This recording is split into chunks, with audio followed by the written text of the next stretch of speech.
This is my 2010 BMW 535i M Sport. And here's why I love it so much.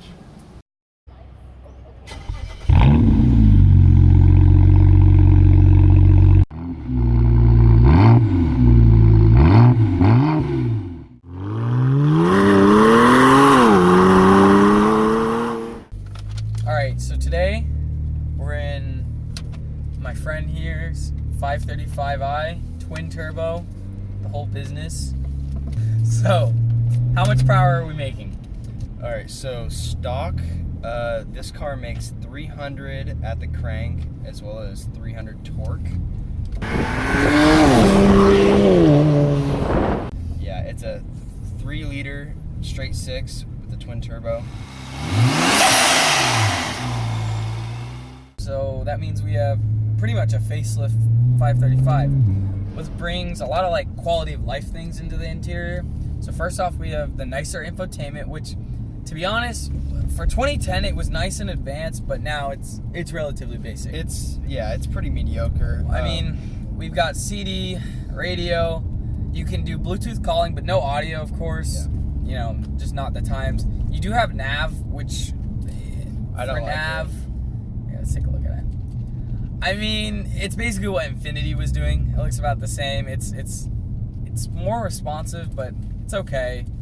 It's definitely advanced for the time. For 2010, I would say this is a good enough media. Yeah, especially if you look at just 1 year prior, the 2009. I mean, this is a big step up from what I could have gotten, or what any owner could have gotten. I mean, this facelift looks, if you've ever been in a 2015 or anything higher than really 2012, I mean, it's based off of this exact platform that was introduced in 2010. So for 2010, one of the things that was facelifted was the infotainment navigation knob. Yeah, so any prior models, you'll see it's just like a big, round, kind of clunky looking thing with no buttons in the surround, and no what's it called? No mood lighting Around it. Yeah, so this one is really nice. It has like a brush, like a aluminum or something, and it has the buttons, so it's easy access when you're driving. So we're gonna go ahead and put it in sport mode. Pause. Okay. Now that we're in sport mode, we're gonna be going on a little windy road here. So what does sport mode do for you? Sport mode does quite a bit in this car. So for one, it definitely tightens up your steering. I mean, it's a big difference from what's normal. This car already comes with pretty heavy steering, which is something I actually prefer.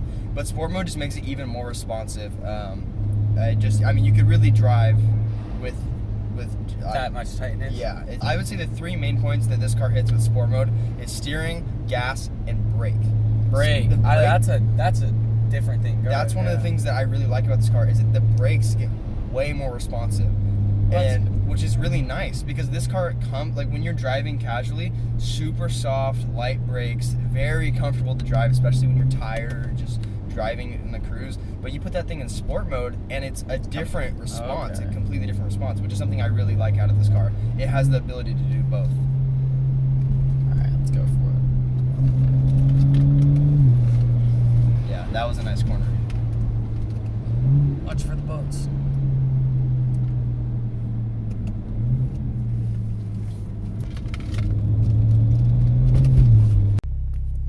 So honestly, in terms of features, I have to give it around probably a solid 6 out of 10. We're missing heated seats, which to me, that's a pretty basic feature for 2010. I'm guessing it's because the early E60s were around 2004, and as a result, 2004, you didn't have really many cars with heated seats. In terms of features, I mean, you have a 6 CD changer deck. I mean, it's 2010, nice. Yeah. Bluetooth calling is a large feature. I mean, that was like a 2006, 2007 thing, but I mean, the infotainment really doesn't hold up as well today. I mean, you're not going to use the navigation. That's not really my point. It's just that you're missing a lot of modern stuff. You're missing, obviously, a custom drive mode, but I don't expect that for 2010. You're just missing modern features. Yeah. I agree to an extent, although I feel like I would bump it up just maybe one more point to a 7. Just because, I mean, this car was, although it does not have the heated seats, and I don't think and AC it's 2010 seats, and all that. I don't think the AC seats were an option. But I mean, really, other than the heated seats, I love this car. I mean, it's opulent with the leather. There's leather everywhere, and the seat controls are it's everything you could ever need in a seat. It even has dynamic bolsters, which is something that I don't know any other car that has that.